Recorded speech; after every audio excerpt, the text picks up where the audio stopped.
आदाब वर्ज है crime show बेनकाब में आपका खैर मकदम है। मैं हूं रिजवान मलिक। नाजरीन, इस प्रोग्राम के जरिए हम बेनकाब करेंगे उन दहशत गर्दों के खौफनाक चेहरों को जिनकी वहशियाना करतूतों ने इंसानियत को शर्मसार कर दिया है। ये वो चेहरे हैं जो हमारे और आपके बीच रहकर साजिशों के जाल बुनते हैं और देते हैं खतरनाक वारदातों को अंजाम। तो चलिए ऐसे चेहरों से उठाते हैं नकाब और करते हैं इनको बेनकाब।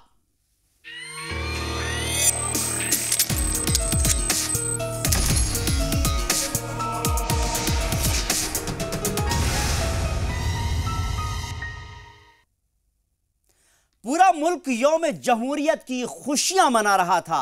उत्तर प्रदेश के कासगंज में भी कुछ लोग तिरंगा रैली निकालकर खुशियों में शामिल हुए कि अचानक किसी बात को लेकर दो फिरकों के बीच तशद्दुद फूटा और हालात इतने बिगड़े कि एक शख्स की जान चली गई और कई लोग जख्मी हो गए। हालात पर काबू पाने के लिए शहर में कर्फ्यू लगाना पड़ गया। पेश है ये खास रिपोर्ट। तस्वीर उत्तर प्रदेश के कासगंज के रहने वाले चंदन गुप्ता की है।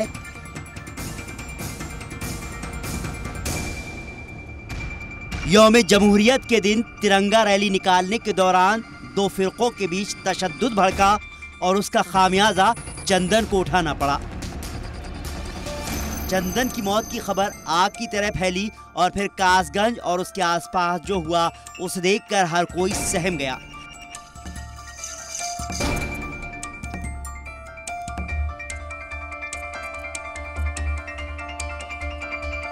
जगह जगह तशद्दुद फैलने की खबरें आने लगी।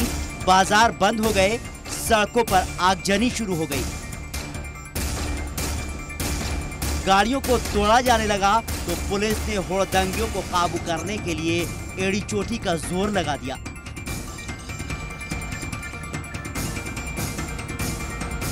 सवाल है आखिर कासगंज में हालात ऐसे क्यों बने? तो आपको बता दें, यौम जमहूरियत के दिन यानी 26 जनवरी को तकरीबन 40 लोग हाथ में तिरंगा लेकर बाइक रैली निकाल रहे थे। रैली जैसे ही बड्डू नगर इलाके में पहुंची तो कुछ लोगों ने रैली को लेकर गलत बयानबाजी कर दी। फिर क्या था, मामले ने तूल पकड़ा। दो गुटों के बीच पथराव के साथ झड़प शुरू हुई और फिर देखते ही देखते इस झड़प ने तशद्दुद की शक्ल अख्तियार कर ली।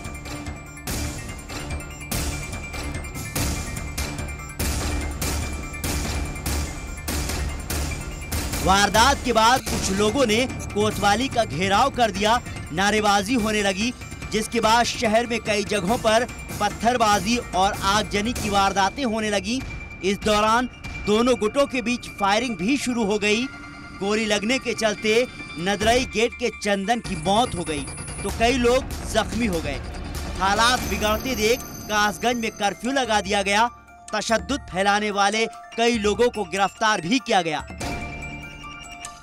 मैं तो यही अपील करना चाहूँगा कि शांति बनाए रखें। मेरा बच्चा गया है, किसी और का बच्चा इस तरह से ना जाए। एक टूटी गुमटी में आग लगा दिया, ये अराजकता है। हम लोग इसको फॉलो कर रहे हैं। जो कोई इस तरह मिलेगा उसके साथ बहुत सख्ती से पेश आएंगे। अब कोई मुरव्वत नहीं होगी। आग लगाने का प्रयास कर रहे थे, आग नहीं लगाए हैं। बड़ी तादाद में पुलिस फोर्स के अलावा RAF और PSC के जवानों को भी तैनात किया गया। सूबे के वजीर आला योगी आदित्यनाथ ने अमन कायम करने और तशद्दुद फैलाने वालों के खिलाफ सख्ती से निपटने का हुक्म दिया है। व्यापारी यहाँ पे नहीं है, सब कुछ बंद हो चुका है। आखिर क्यों हुआ ऐसा कासगंज में? किसकी थी लापरवाही? ये कई सारे सवाल हैं जिनका जवाब अब जरूर देना ही पड़ेगा। कैमरामैन उमर खान के साथ शोभा चतुर्वेदी, जी मीडिया, कासगंज। और अब बात पूजा के नाम पर पाप की। पटना में सरस्वती पूजा के नाम पर कल्चरल प्रोग्राम मुनक्किद किया गया, जिसमें फुहड़ता की सारी हदें पार कर दी गई। हॉस्टल में रात भर बार बालाओं के ठुमकों पर तलबा झूमते रहे तो पुलिस और कॉलेज इंतजामिया सोते रहे। पेश है ये खास रिपोर्ट। सरस्वती पूजा के दिन मुल्क भर में इल्म की देवी सरस्वती की पूजा की जाती है। दिन भर तालिबा और तालिबे इल्म बड़े ही अकीदे के साथ पूजा करते हैं। दुआ मांगते हैं कि वो इल्म हासिल कर बेहतर मुकाम पाएं, अपना और अपने वालिदैन का नाम रोशन करें। इस बार पटना के बीएन कॉलेज हॉस्टल में भी सरस्वती पूजा रखी गई, लेकिन रात होते होते उसी हॉस्टल में बने पंडाल का रंग रूप ही बदल गया। हॉस्टल स्टूडेंट ने सरस्वती पूजा के लिए जो पंडाल सजाया था उसमें बार बालाएं डांस कर रही थीं, फहश ठुमके लगा रही थीं।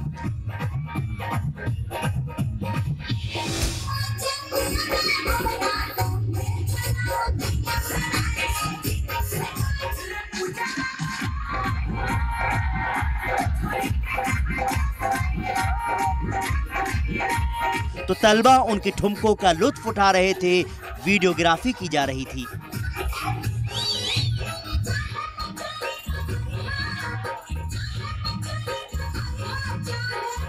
जी हां, राजधानी पटना में सरस्वती पूजा के नाम पर मुनाकिद कल्चरल प्रोग्राम के नाम पर फुहरता और फहश परोसा जा रहा था।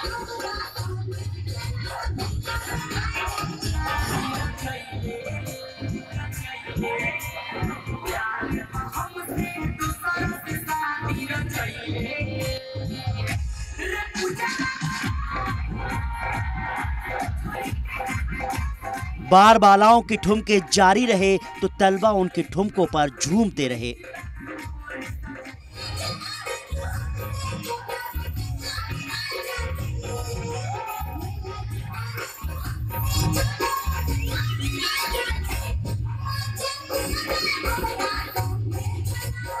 शहर के बीचों बीच ये सब कुछ होता रहा, लेकिन पुलिस इंतजामिया को इसकी जरा भी भनक नहीं लगी। खास बात है, हॉस्टल से महज आधा किलोमीटर दूर एसएसपी ऑफिस है। फहश और फुहरता का ये दौर रात भर चला, पैसे लुटाए जाते रहे, जाम छलकाए जाते रहे। पुलिस और कॉलेज इंतजामिया चैन की नींद सोता रहा।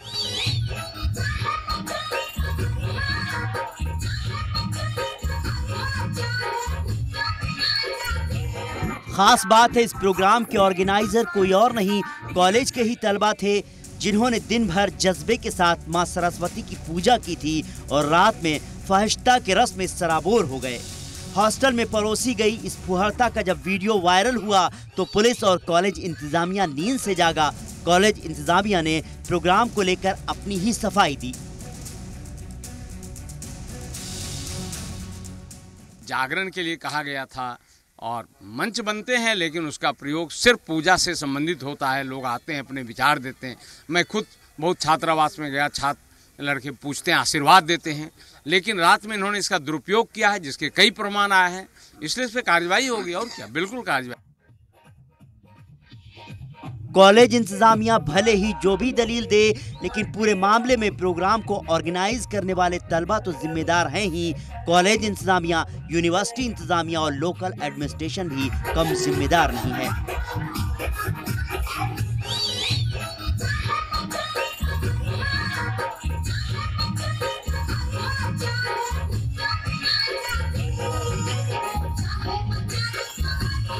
मामले के खुलासे के बाद वाइस चांसलर ने इस मामले में शामिल होने वाले मुलजिम तलबा के खिलाफ कार्रवाई करने की बात कही है। हॉस्टल इंतजामिया ने इस मामले की थाने में शिकायत दर्ज कर दी तो पुलिस ने इस मामले में तहकीकात भी शुरू कर दी। हालांकि कहा तो ये भी जा रहा है कि इस डांस में शहर के कई नामी शख्सियत के साथ पुलिस अहलकारों ने भी बार बालाओं के साथ ठुमके लगाए हैं। इसमें कितनी सच्चाई है ये तो जांच के बाद ही साफ हो पाएगा।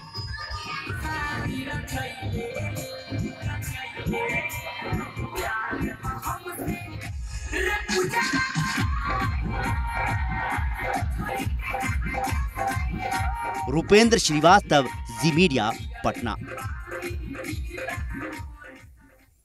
फिलहाल वक्त एक छोटे से ब्रेक का। ब्रेक के बाद जानेंगे महंगे शौक ने मिस्टर उत्तराखंड को कैसे धकेला क्राइम की दुनिया में। सीसीटीवी कैमरे में कैद लाइव मर्डर, कर्नाटक की तालिबा की मौत का राज, और भी है बहुत कुछ।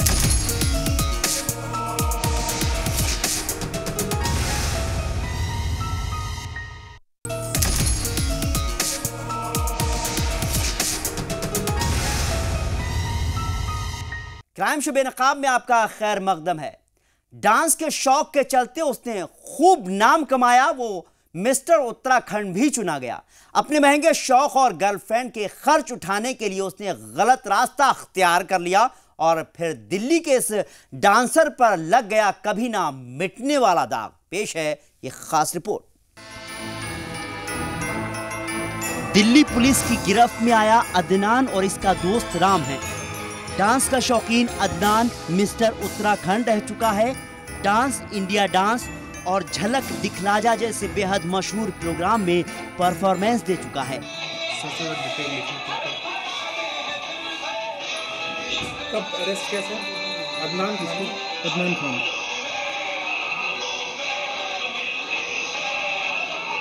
हालांकि अदनान कोई टाइटल तो नहीं जीत पाया। हाँ, गर्लफ्रेंड के महंगे खर्च और शौक पूरे करने के चक्कर में सलाखों के पीछे जरूर पहुंच गया।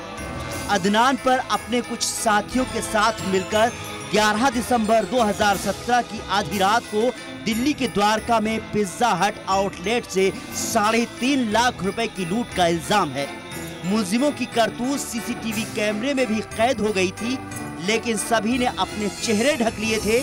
पुलिस के लिए इस चोरी को सुलझाना मुश्किल हो रहा था। पुलिस ने इस मामले में पहले राम नाम के मुलजिम को गिरफ्तार किया और फिर उसकी निशानदेही पर मास्टरमाइंड अदनान को भी धर दबोचा गया। अदनान और उसके साथी राम ने लूट की वारदात करना कबूल कर लिया है। इन्होंने उसको बताया था, मन्नी लड़का है एक, कि मैं ऐसे ऐसे करके जॉब करता हूँ वहाँ पर। और फिर इन्होंने राम को और एक लड़का और है ऋषु, उसको बताया। ये गए, ऋषु और राम दोनों अंदर गए थे, हम बाहर खड़े हुए थे। उसके बाद में इन्होंने हिस्सा करा। इन्होंने 3.5 लाख रुपए में से 1.5 लाख रुपए मन्नी और उसे दिए और ऋषु और राम ने रखे पैसे। सर आपको नहीं दिया? कुछ नहीं मिला मेरे को, 10,000 रुपये दिए थे बस। कुछ मोटिव नहीं था ऐसा। कुछ फ्रेंड्स लोगों ने कुछ ऐसे ख्याल जो दिमाग में डाले, उससे लगा कि हो सकता है कुछ पॉसिबल। और उसके बाद फिर हमने थोड़ा ड्रिंक, ज़्यादा ओवर ड्रिंक में ये। आपके इस दोस्त का क्या रोल रहा? ये भी हमारे साथ गया था। अच्छा। बाहर खड़े थे हम लोग। अच्छा। बस। पुलिस तफ्तीश में खुलासा हुआ, उत्तम नगर के रहने वाले अदनान को बचपन से ही डांस का शौक था। डांस की दीवानगी को लेकर उसके घर वालों ने उसे कोचिंग भी कराई। कई टीवी प्रोग्राम में हिस्सा लेने के चलते उसे पहचाना भी जाने लगा। मुल्क भर से डांस के प्रोग्राम में बुलावा भी आने लगा। इस बीच उसने मिस्टर उत्तराखंड का खिताब जीतने में भी कामयाबी हासिल कर ली। लड़कियां भी उसके डांस की कायल होने लगी। उसकी लड़कियों से दोस्ती हो गई, लेकिन डांस में वो इतना पैसा नहीं कमा पा रहा था कि अपने और गर्लफ्रेंड के महंगे शौक पूरे कर पाए। इन्हीं शौक को पूरा करने के लिए अदनान लुटेरों के गैंग में शामिल होकर वारदातों को अंजाम देने लगा। अब पकड़ा गया तो पछता रहा है।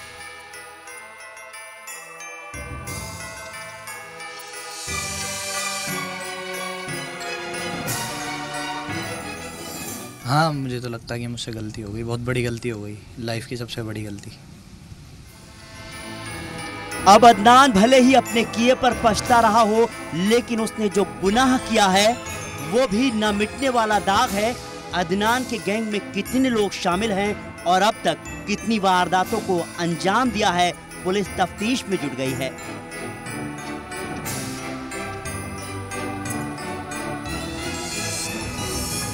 दिल्ली पुलिस ने एक ऐसे रॉबर को पकड़ा है जो किसी टाइम पर मिस्टर उत्तराखंड हुआ करता था, उत्तराखंड की शान हुआ करता था, लेकिन अपनी महंगे शौक को पूरा करने के लिए उसने दिसंबर के महीने में एक रॉबरी की वारदात को अंजाम दिया।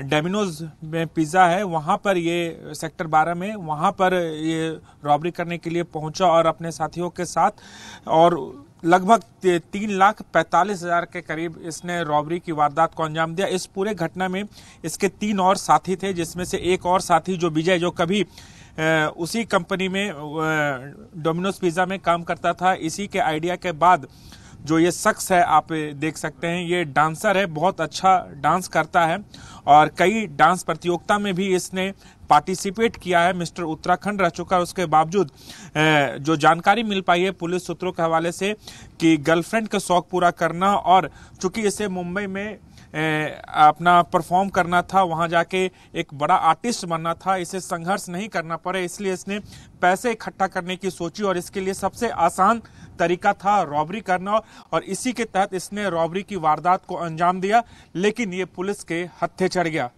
राजू राज, जी मीडिया, दिल्ली। कई साल पहले उसके शौहर का कत्ल कर दिया गया था।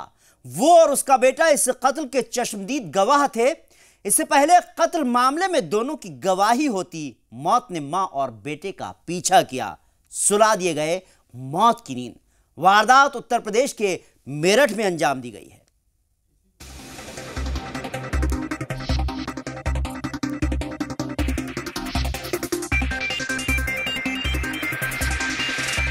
सनसनीखेज वीडियो उत्तर प्रदेश के मेरठ का है। दिन दहाड़े हुए मर्डर का यह वीडियो रोंगटे खड़े करने वाला है। तीसरी आंख में 3 बदमाशों के तांडव की पूरी कहानी कैद हुई है।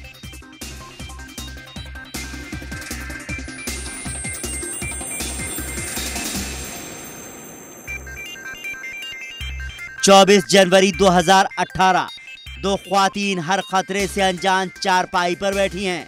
तभी 3 हथियारबंद बदमाश वहां दस्तक देते हैं। बिना वक्त गंवाए पहला बदमाश बुजुर्ग खातून पर गोली दागता है, लेकिन बदमाश का तमंचा धोखा दे जाता है। तभी दूसरे बदमाश के तमंचे से पहला फायर होता है। गोली सीधे बुजुर्ग खातून के पेट में लगती है। इसके बाद तीसरा बदमाश दूसरा फायर करता है। अब की बार गोली खातून की छाती में लगती है।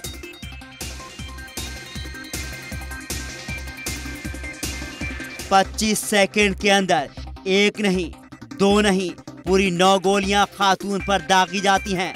फिर देखिए,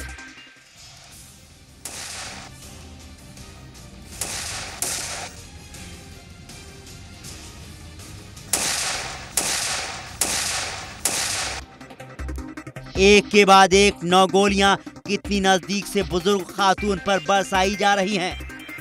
यूपी में 3 कातिलों का तांडव फिर से देखिए।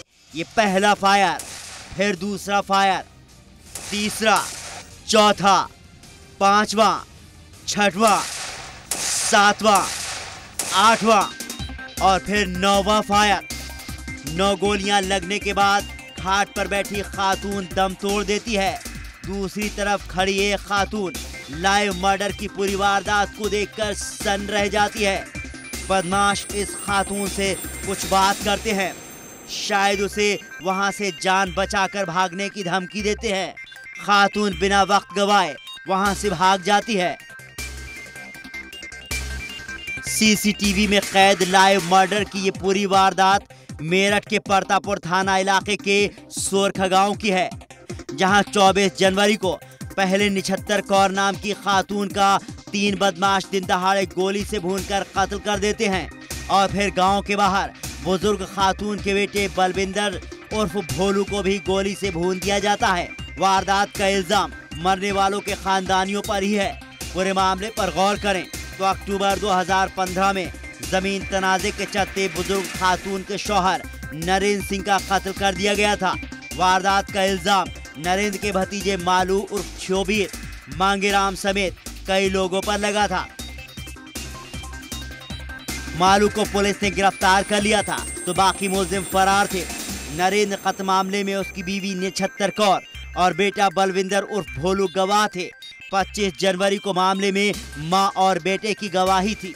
इससे पहले दोनों गवाही देने जाते उनका कत्ल कर दिया गया। पुलिस ने इस मामले में कुछ मुलजिमों को गिरफ्तार कर लिया है। साथ ही वारदात के बाद 5 पुलिस एहलकारों को भी सस्पेंड कर दिया गया है। ब्यूरो रिपोर्ट, जी मीडिया, मेरठ। फिलहाल वक्त एक छोटे से ब्रेक का। ब्रेक के बाद कर्नाटक की तालिबा की मौत के पीछे का राज और भी है बहुत कुछ।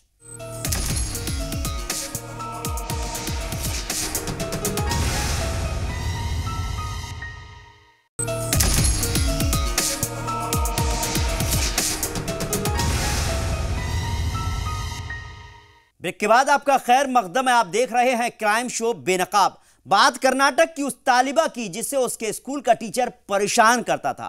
14 साल की इस बच्ची ने टीचर की करतूत अपने वालिदैन को बताई। मामले की शिकायत स्कूल इंतजामिया से की गई, लेकिन कोई कार्रवाई नहीं हुई। शिकायत के बाद लड़की की मुश्तबा हालत में मौत हो गई। घर वाले उस टीचर पर कत्ल करने का इल्जाम लगा रहे हैं। पेश है एक खास रिपोर्ट। तस्वीर कर्नाटक के मंड्या जिले के सरकारी नवोदया माइनॉरिटी रेजिडेंशियल स्कूल में पढ़ने वाली 14 साल की तालिबा जैनब निशा की है। 8वीं दर्जे में पढ़ने वाली जैनब इस दुनिया में नहीं है। उसकी मुश्तबा हालत में मौत हो गई। शिमोगा के रहने वाले जैनब के वालिदैन अपनी बेटी की मौत के पीछे स्कूल टीचर रवि को जिम्मेदार ठहरा रहे हैं। मुतासिर वालिदैन की माने तो उनकी बेटी हॉस्टल में रहती थी। टीचर रवि उनकी बेटी को कई महीने से परेशान कर रहा था। बेटी ने इस मामले की शिकायत अपनी वालदा को फोन के जरिए दी थी, जिसके बाद वालिदैन ने टीचर रवि की शिकायत स्कूल इंतजामिया से की, लेकिन उसके खिलाफ कोई कार्रवाई नहीं की गई। कंप्लेंट देकर को मेरी औरत से नहीं बोलती, नहीं सुनता, तो ये काम ही नहीं होता था। ये कंप्लेंट सुनने के बाद ही क्या, उसके बाद पूरे मोबाइल ऑफ हो गया। टीचर का ऑफ होगा, वार्डन सर का ऑफ होगा, वॉचमैन का ऑफ होगा, क्या सब इंसाफ है।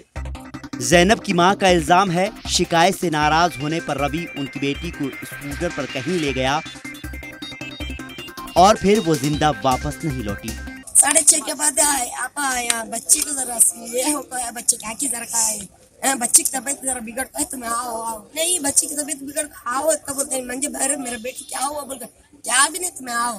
पता उसके ऊपर का एक लफ्ज अलग है, तुम्हें आओ। नवोदया माइनॉरिटी रेजिडेंशियल स्कूल रियासती हुकूमत के तहत चलता है। महकमा अक़लियत के सेक्रेटरी ने मामले की तहकीकात कर मुल्जिमों को सख्त से सख्त सजा दिलाने का यकीन दिलाया है। इस मामले में मुझे ये खबर मिली थी। मैंने डायरेक्टर अकरम पाशा, डायरेक्टर माइनॉरिटीज़ को कहा है इस मामले में एक अर्जेंट इंक्वायरी कंडक्ट करके रिपोर्ट दें और इसकी ये हादसा कैसे हुआ, इसके कौन जिम्मेदार हैं, जो प्रिंसिपल हैं, जो रवि टीचर है, उसके खिलाफ जो भी कानूनी कार्रवाई होगी, सख्त से सख्त कार्रवाई होगी, इसको हम करेंगे। उधर मुतासिर वालिदैन मामले की COD जांच की मांग कर रहे हैं। ज़ैबुन्निसा ने अपने वालिदैन से टीचर रवि की कई मरतबा शिकायत की थी। वालिदैन की शिकायत के बावजूद इंतज़ामिया ने टीचर रवि पर कोई कार्रवाई नहीं की। इसका खामियाजा ज़ैबुन्निसा को अपनी मौत से चुकाना पड़ा। कैमरा पर्सन तारक के साथ शाहिद काजी, जी मीडिया, बेंगलुरु। वो एक दूसरे से बेपनाह मोहब्बत करते थे। घर वालों के खिलाफ जाकर लड़की ने अपने आशिक से शादी की और ससुराल में रहने लगी। लेकिन लड़की के घर वालों को बेटी का फैसला बेइंतहा नागवार गुजरा। मौका मिलते ही उन्होंने अपनी बेटी का घर उजाड़ दिया। पेश है बिहार के नवादा से यशवंत कुमार की खास रिपोर्ट। उसने प्यार किया था, कोई गुनाह नहीं। उसने हिम्मत दिखाई थी, लेकिन हैसियत नहीं।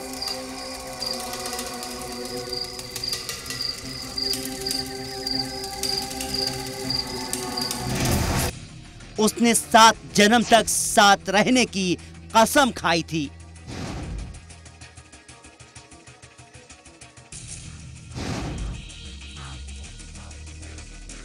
लेकिन हैवान उसे ही खा गए।